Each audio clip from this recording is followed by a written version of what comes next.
देखिए, आपसे बातचीत करके ऐसा लग रहा है कि सब कुछ गुडी गुडी है और अजय न्यायालय आपको बता रहा है कि आप अपने काम को सही तरीके से नहीं कर पा रहे हैं, यहाँ आपकी चूक है।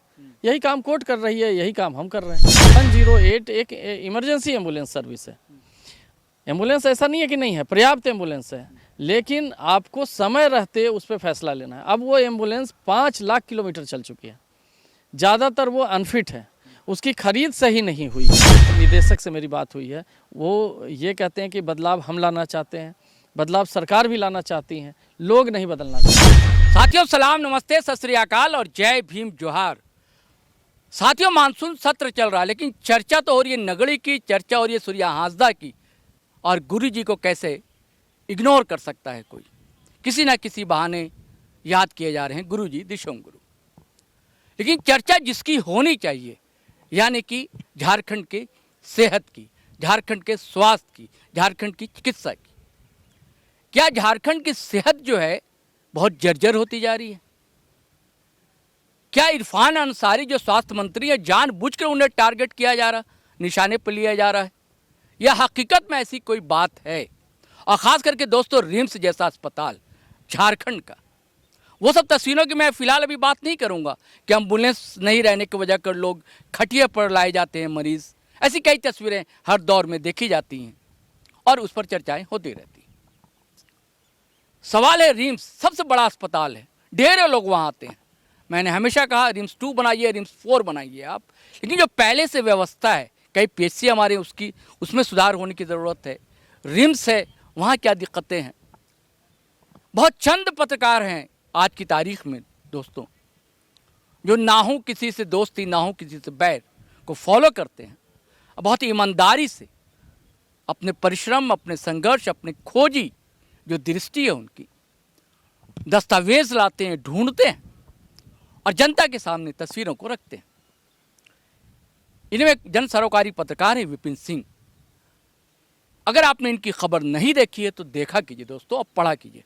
प्रभात खबर में लगातार इनकी खबरें छपा करती है। और इधर स्वास्थ्य को लेकर, यानी कि झारखंड के स्वास्थ्य को लेकर, यानी कि झारखंड की सेहत को लेकर, आप ये ना समझिए कि टारगेट इरफान अंसारी, दरअसल हकीकत है, वो सच्चाई है, उससे पर्दा उठाने की इनकी कोशिश होती है। और सिर्फ इसलिए कि जन पक्षधर पत्रकारिता करना इन्हें रास आता है। तो सीधे हमारे फ्रेम में आप देख रहे हैं विपिन सिंह हमारे साथ हैं। हम इनसे पूछेंगे क्या हकीकत में ऐसा कुछ है या आप यूं ही खबरें बनाते हैं। जी विपिन भाई, क्या मामला है पूरा?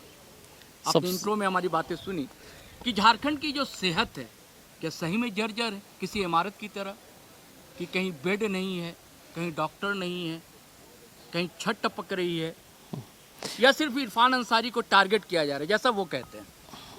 मैं चाहता हूँ डिटेल्स में आप। मैं सबसे पहले सेहत की बात करने की जगह पावर रिफॉर्म्स पे बात करना चाहूँगा।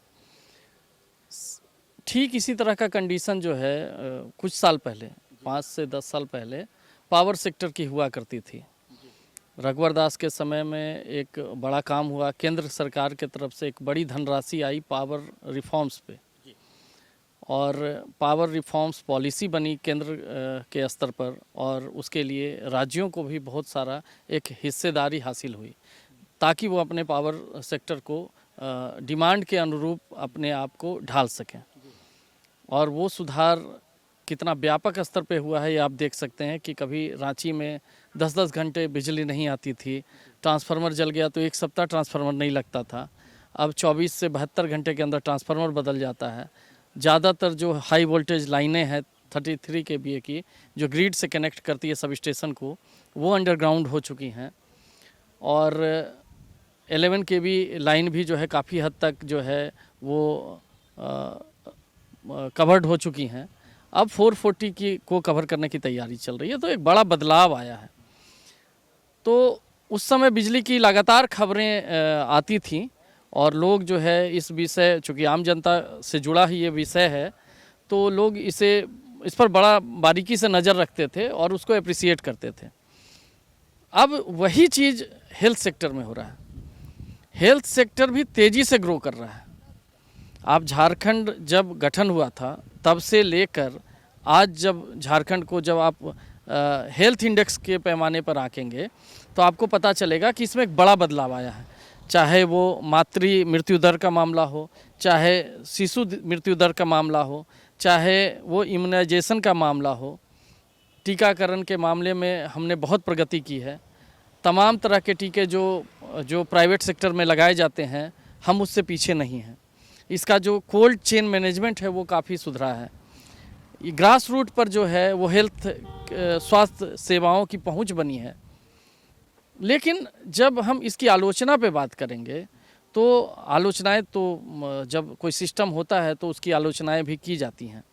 लेकिन आप देखते हैं कि जहां हेल्थ सेक्टर में कोई अच्छा काम होता है, आप रांची सदर हॉस्पिटल के बारे में आप जो है वो सबसे बड़ा उदाहरण है कि आज यह हॉस्पिटल जो है वो झारखंड का सबसे बड़ा हॉस्पिटल बन गया, जिला अस्पताल।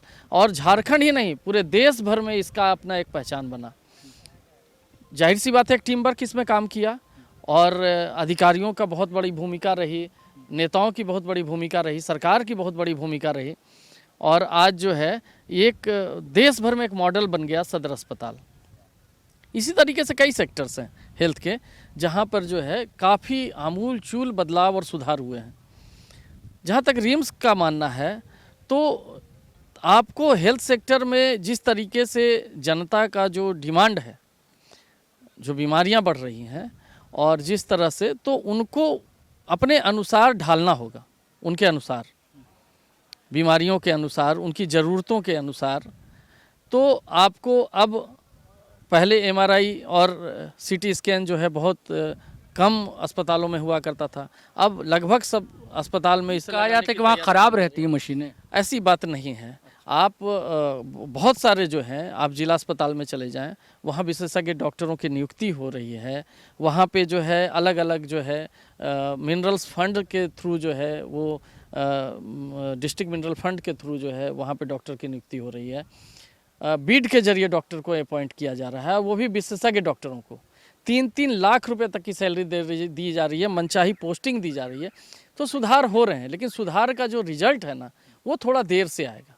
ऐसा नहीं है कि इरफान अंसारी जो हेल्थ मिनिस्टर हैं हमारे, वो काम नहीं कर रहे हैं, वो काम कर रहे हैं। लेकिन साथ साथ उन्हें इन मतलब आलोचना मैं नहीं कहूँगा, समालोचनाओं का भी जो है को भी बहुत पॉजिटिव ढंग से लेना चाहिए और उसमें सुधार करना चाहिए।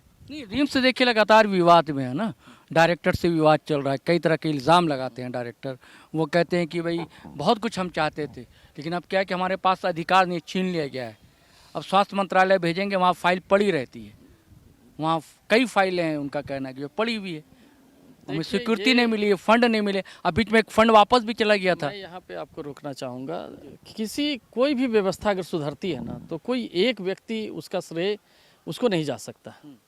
ये एक पूरा सिस्टम काम करता है। और बताया, जैसा कि मैंने बताया कि सदर अस्पताल इसका एक सीधा उदाहरण है। तो रिम्स में भी एक सिस्टम काम करेगा। आप रिम्स के डॉक्टरों को भी ये बात समझनी होगी, रिम्स प्रबंधन को भी ये बात समझनी होगी। उन्हें डॉक्टरों को अनुकूल माहौल देना, उनको उस लायक जो मेट्रो सिटी में जो डॉक्टरों को जो सुविधाएं दी जाती हैं वो देना, और साथ ही साथ उनको मोटिवेट करना। निदेशक से मेरी बात हुई है, वो ये कहते हैं कि बदलाव हम लाना चाहते हैं, बदलाव सरकार भी लाना चाहती हैं, लोग नहीं बदलना चाहते हैं। हमको भी बदलना होगा, आपको भी। कौन लोग? मरीज हैं लोग? नहीं, मरीज लोग मतलब वो जो रिम्स में काम कर रहे हैं, नहीं, सिर्फ वो पब्लिक को भी बदलना होगा और रिम्स के सिस्टम को भी बदलना होगा। वो इसलिए कि पब्लिक अब खांसी सर्दी हुआ वो पहुंच जाएंगे रिम्स हायर सेंटर, इस बात को आपको समझना होगा। छोटा मोटा सर्जरी है तो वो पहुंच जाएंगे रिम्स, तो रिम्स पे तो लोड बढ़ेगा ना। रिम्स रिसर्च के लिए है, वो मेडिकल कॉलेज है, वहाँ से स्टूडेंट्स पढ़ाई करते हैं, रिसर्च करते हैं और वो इस काबिल बनते हैं कि वो फिर आगे जाकर जो है सेवा में देंगे। दूसरा ऑप्शन यही तो है ना, सरकार उन निचले लेवल के जो अस्पताल हैं उनको अब स्ट्रेंथन करने जा रही है, वहाँ पे डॉक्टर बहाल करिए। ग्रास रूट को अब उन्होंने पहचाना है, अब उस पर काम शुरू हुआ है। इसका जो है नतीजा आपको देखिए आज समय बाद दिखाई बड़ा विवाद चल रहा है ना कि वो अटल क्लिनिक का नाम मदर टेरेसा कर दिया गया। हमने कई दौरे किए, जो क्लिनिक है अटल क्लिनिक का या मदर टेरेसा क्लिनिक का, कई जगह दवाएं नहीं हैं, कई जगह डॉक्टर्स नहीं हैं, कई तरह की सुविधाएं नहीं है, कई जगह इंफ्रास्ट्रक्चर नहीं है। तो ये सब तो सुधारेंगे जब तो फिर रिम्स में दबाव नहीं बढ़ेगा। सर उस पर काम चल रहा है, तेज़ी से काम चल रहा है। इसके नतीजे मैं वही कहूँगा कि इसके नतीजे 2-4-5 साल बाद जो है वो दिखाई देंगे। ये अभी जो है इसके नतीजे आपको चाहेंगे कि 5 दिन में, 10 दिन में, 1 महीने में, 2 महीने में दिखाई दें, तो वो नहीं होगा। ऐसा नहीं है, दवाएं भी हैं वहाँ, उपचार भी होता है, लेकिन इसमें जो है अगर आप बड़े लेवल पर आप अगर चाहेंगे जिला अस्पताल या किसी मेडिकल कॉलेज के तर्ज पे, तो वहाँ तो उस तरह का इलाज नहीं हो सकता है। लेकिन ये है कि वहाँ पे इलाज, लोगों को उपचार मिल रहा है, वहाँ भी डॉक्टर रहते हैं, वहाँ भी दवाएं रहती हैं। और आप जाएंगे सदर अस्पताल में, एक दिन में 3 लाख रुपए का दवाई बांटी जा रही है फ्री में। आप बाहर जाएंगे, एक डॉक्टर एक आपको पर्चा लिख कर देगा, उसमें तमाम दवाइयाँ रहेंगी और उसमें उसकी कीमतें जो हैं वो कम से कम आपको 1 से 1,500 रुपये चुकानी होगी। ये देखिए, आपसे बातचीत करके ऐसा लग रहा है कि सब कुछ गुडी गुडी है, जबकि दूसरी तरफ अखबारों को देखिए, मीडिया की खबरों को देखिए तो वैसा नहीं लगता है। मीडिया का काम एक, दूसरा काम है सुधार का। अब जैसे इन लोगों का क्या है कि पीआर का काम भी तो नहीं है ना। देखिए, जो अच्छी खबरें हैं उसको अप्रिसिएट कीजिए, जो बुरी खबरें हैं उसको आप जो है आलोचना कीजिए उसकी। जैसे मैंने आज ही जो है एक हाईकोर्ट संज्ञान लिया है एम्बुलेंस का मामला। 108 एक इमरजेंसी एम्बुलेंस सर्विस है। एम्बुलेंस ऐसा नहीं है कि नहीं है, पर्याप्त एम्बुलेंस है, लेकिन आपको समय रहते उस पर फैसला लेना है। अब वो एम्बुलेंस 5 लाख किलोमीटर चल चुकी है, ज़्यादातर वो अनफिट है, उसकी खरीद सही नहीं हुई है, वो तो पूर्व मंत्री ने किया। लेकिन अभी संचालन का जिम्मा इनका है, सरकार में आप हैं तो सवाल आपसे पूछे जाएंगे, भले ही आपकी गलती ना हो, लेकिन जिम्मेदार आप ठहराए खरीद शायद बन्ना गुप्ता के समय में हो गए थे और गलत एम्बुलेंस खरीद लिया गया था। अब उसके पीछे की कहानियां आपको पता ही होंगी कि क्यों ऐसा, किस तरह से किसका हित प्रभावित होता है या किसका हित सधता है। लेकिन वो एम्बुलेंस सही नहीं थी झारखंड के परिप्रेक्ष्य में। वो बिल्कुल भी, जहाँ की सड़कें ख़राब है, जहाँ उबड़ खाबड़ है, जहाँ पहाड़ी इलाका है और एम्बुलेंस को कड़ी चढ़ाई चढ़नी पड़ती है, बिल्कुल जो है एकदम स्टिफ जो है वो ढाल होता है, वहाँ उतरना होता है, तो ब्रेकिंग सिस्टम, इंजन पावर और तमाम चीज़ें जो है वो उस अनुकूल होनी चाहिए। तो इन चीज़ों का आकलन नहीं किया गया और एम्बुलेंस खरीद ली गई। अब वो एम्बुलेंस कंडम हो गई है, दूसरी एम्बुलेंस खरीदने की तैयारी चल रही है। लेकिन जो वर्तमान एम्बुलेंस जो कीमत जो पब्लिक चुका रहा है, तो उसका तो खबरें जाएंगी ना। अगर वो नेगेटिव होंगी तो नेगेटिव होगी। कल को एम्बुलेंस आप खरीद लीजिए, बहुत अच्छा एम्बुलेंस जनता को दे दीजिए और वो तमाम जो है अस्पतालों में सही समय पर उनका इलाज आरंभ हो जाए, कोई प्रसूता रास्ते में दम ना तोड़े, गोल्डन आवर को फॉलो किया जाए, 1 घंटे में अस्पताल पहुँचा दिया जाए रोड साइड एक्सीडेंट से, तो हम तारीफ करेंगे। नहीं, देखिए, कोर्ट तो संज्ञान कई मामलों में लेता है, लेकिन धरातल पर चीज़ें उतर नहीं पाती हैं। देखिए, कोर्ट के संज्ञान लेने को आप ठीक पत्रकारिता की तरह समझें। कोर्ट का भी अपना एक दायरा है, न्यायपालिका और कार्यपालिका का अपना एक दायरा है। वो आपको एक सुझाव के तौर पे एक दिशा निर्देशित कर सकता है, वो सब कुछ उसके हाथ में नहीं है। अल्टीमेटली करना आपको है। जहां आप नहीं करेंगे वहां आपको हम एज ए पत्रकार आपको बताएंगे और एज ए न्यायालय आपको बता रहा है कि आप अपने काम को सही तरीके से नहीं कर पा रहे हैं, यहाँ आपकी चूक है। यही काम कोर्ट कर रही है, यही काम हम कर रहे हैं। यानी कि आप इरफान अंसारी को क्लीन चिट दे रहे हैं। क्लीन चिट तो मैं फिर वही कहूँगा कि जहाँ उनकी अगर कोई कमियाँ होंगी तो मैं उजागर करूँगा, और जहाँ नहीं कमियाँ तो जो अखबार में दिख ही रही है कि वो क्या कमियाँ हैं, लेकिन इनको दोष मैं नहीं दे सकता हूँ अभी फ़िलहाल। इनको काम करने का अवसर दिया जाना चाहिए और अगर 5 साल बाद भी अगर यही स्थिति रही तो शायद जो है हम फिर से यहीं पे खड़ा होंगे और आपको जवाब देंगे। चलिए, शुक्रिया आपका, थैंक यू। अगर आप विपिन सिंह से बात करते हैं तो तस्वीरें ये धुंधली नहीं, बड़ी उजली या बड़ी उजास जैसी दिखती है। जैसे कि अभी आपको दिख रहा है कि सूरज की किरणें फैल रही हैं, विधानसभा परिसर में हम लोग हैं, तो वैसे ही इरफान अंसारी को लगभग हरी झंडी यानी कि क्लीन चिट मिलती हुई दिखती है इनसे संवाद के बाद। हो सकता है ये सच्चाई हो, हालांकि इनके पास तर्क थे, तर्क के ख़जाने थे, उसके तीर थे, तर्क से निकले हुए। सारी चीज़ें साफ साफ है दोस्तों, फैसला आपको करना है कि क्या है और सच में क्या तस्वीर सेहत की झारखंड की बहुत अच्छी है या सिर्फ कोर कल्पित बातें हैं। चलिए साथियों, आज्ञा दीजिए, इजाज़त दीजिए, लेकिन वही गुजारिश है कि अगर आपने हमारा चैनल सब्सक्राइब नहीं किया तो कर लीजिए और वीडियो धड़ाधड़ फटाफट खटाखट शेयर कीजिए, लाइक कीजिए, कमेंट कीजिए और इजाज़त दीजिए। जय हिंद, जय भारत।